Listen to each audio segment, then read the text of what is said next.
No need for the intro, you know who it is. UFC Fight Night Prates vs. Garry wrapped up last night. And whoa, what an amazing card. In my prediction video that very few people watched, I was saying, this is looking like a great card.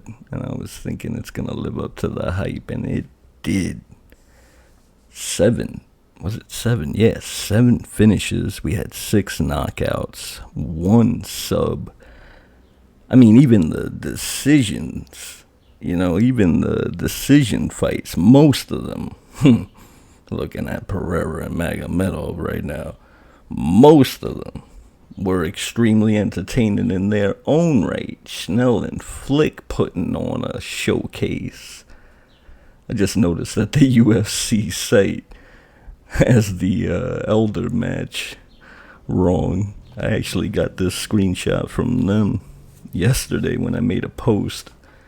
I put up my boosted parlay. Turns out Pereira is the leg that ruined it.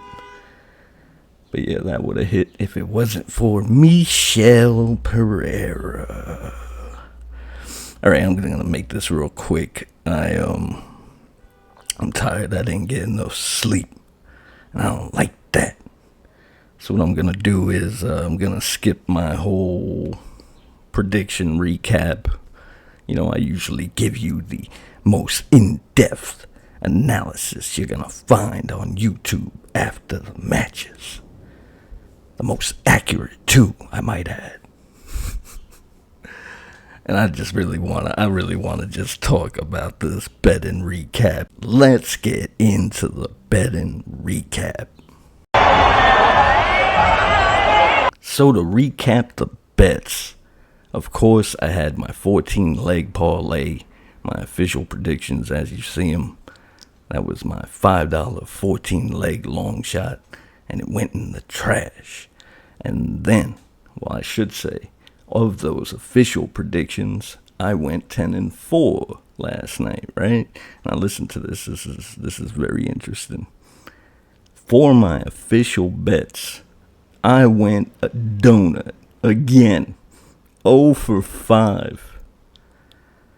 And of course, I'm gonna flash them right here on the screen right now. So I had the prop bet that Amarin and Polyana were gonna make it to round 3. Remember in my prediction video, I was saying Polyana is going to be able to take a beating. And I was yelling it at the TV. Come on, keep taking your beating, Polyana. She almost was able to pull it off. Not really. That fight ended pretty quick in the second round. Then I had my second bet. It was Damon Blackshear to win by submission at plus 165. Not a bad bet. We all know Blackshear is known for his submissions. That's why it was only a plus 165. It didn't happen. And I also had Jimmy Flick to win by submission at plus 300. Now, there's a bet that almost happened several times in that match. That was a great match. Very entertaining match between Flick and Schnell. And then I had Michel Pereira to win by knockout, and he wasn't going to win by knockout against anybody fighting like that last night. What was that? Anyway, you heard the crowd booing. I was joining in. And then, for my 5th and final bet, I had Prates to win by knockout at plus 165. He almost gets the job done with a minute left. My man's going to be watching that replay, I don't know how many times over the course of the next couple of weeks, and I can guarantee you one thing.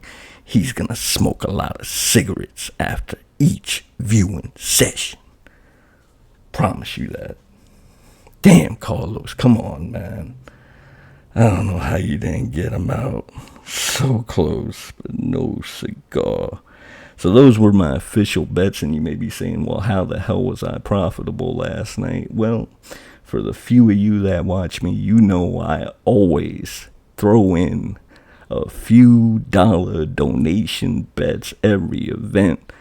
And again, I failed to put them up on my vid on Friday. I made 5 $1 donation bets on Wednesday. I saw them when I was making my vid on Friday, and I was like, what the hell? They're just going in the trash anyway. Everybody knows I play the dollar bets anyway. And it turns out that, and the fact that I did have 3 other bets before the event started.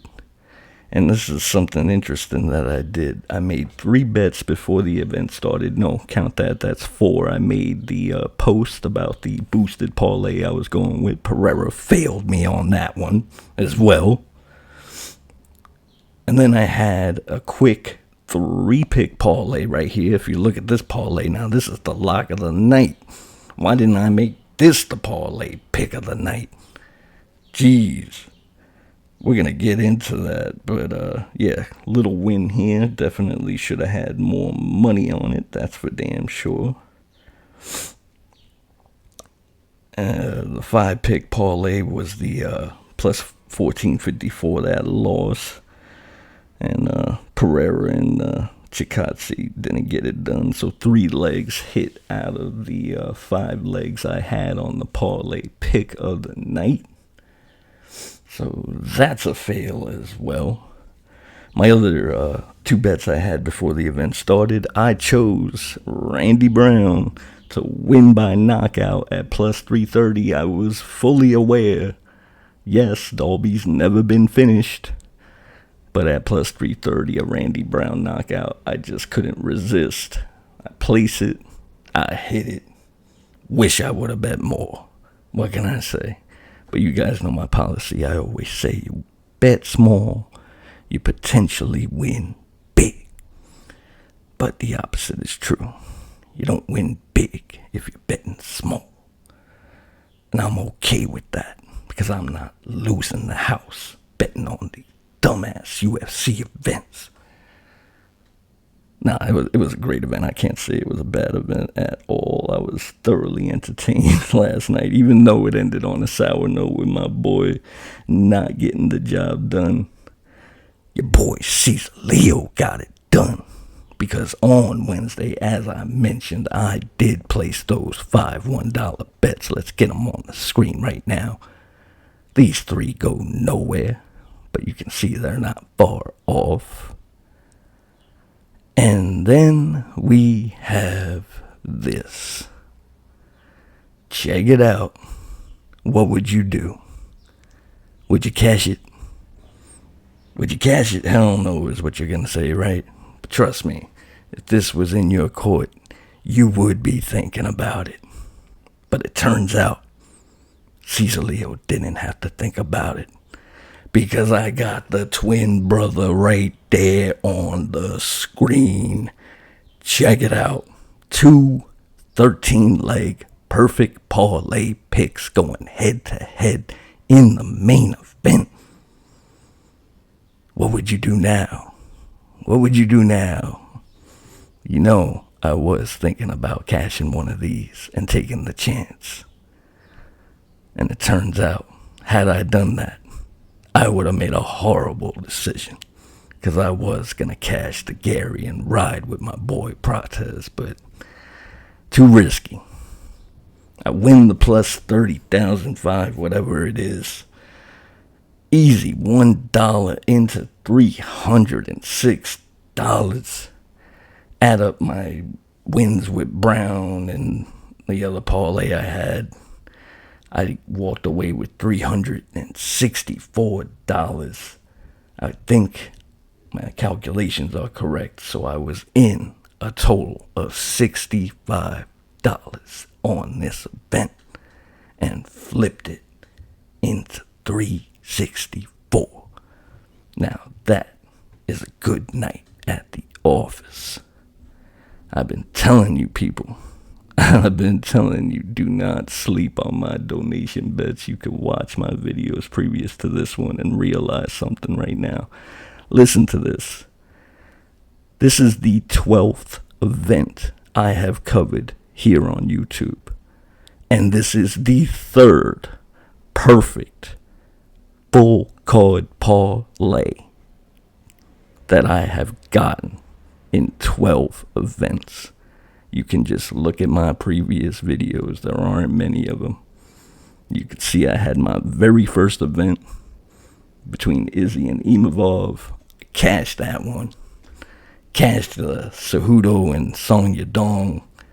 That was a 12 leg, I believe. And I hit this 14 leg. Do you know what statistically the odds are of me doing that? It's a very big number. Trust me. I don't want to give you some food for thought. Do you realize $21 picks, 3 of them hit? Had I not cashed the first 2, like I didn't this one, obviously why I didn't cash this one is because I couldn't lose. I had the winning ticket no matter what last night, and that's a great feeling. But you add all the odds up. I think the Song Yadong, that was a 36,000. The Izzy Imavov, that was a 40,000. And this was a 30,000. You realize if I had $100 on each one of those tickets and didn't cash the first 2, I'm over $100,000 if they were $100 bets. You want to really have food for thought? If they were $1,000 bets, that's over $1 million. Do I have your attention now? Do you see what's going on? Like I mentioned, wasn't that long ago. I've only done 12 events so far here on YouTube. You might want to think about pressing that little button down there, you see. But, UFC MMA fans ain't that bright, so I wouldn't be surprised. But yeah. What a great event last night, even though, I didn't like the way it ended. Would have liked Carlos to pull it off at the very end. That would have been great. UFC Fight Night taking place next week. I think we're going to be in Des Moines. Am I wrong about that? I don't even know. Haven't really even looked at the card yet. But can you imagine we go back to back with the donation bets? And next week I will give you my 5 donation bets on the screen. And if one of those hit, I don't even know what to say. I don't even know what to say right now. To have 3 full card perfect donation parlay bets in 12 events, I guarantee you there is not another UFC prediction channel on here that has done that. I want you to look at this Reddit post. I went and digged this up last night because I thought it was funny, and I have a great memory. And I remember when people talk shit to Cesar Leo. Look at what this guy's saying. This guy never gonna hit another 12-leg parlay. That was 10 months ago. This was when I hit the Rose versus Cortez card. You see, I make the correction there. Technically, it was an 11-leg because there was no contest with Brundage that night. So yeah, right there's the microcosm of how I see the UFC community. You see all those, see the little thumbs up on his comment? This deleted dude, whatever your name was. Yeah, I didn't get to post it on Reddit, as you can see, because I got banned from Reddit at the end of last year. And for those of you wondering, it had nothing to do with gambling. I just happened to speak some truth. And in case you didn't know, that's not something they like too much these days. Alright, I'm done ranting and raving. I'll see you next week for my predictions and bets. The few people of you that are still watching. I might just start doing short videos. I'm not even sure. I was thinking about doing short videos, maybe just for fight nights and just doing videos like this for numbered events. We'll see how it goes. I'm still, figuring this out as I go along. Next week, tune in. I'll see you later.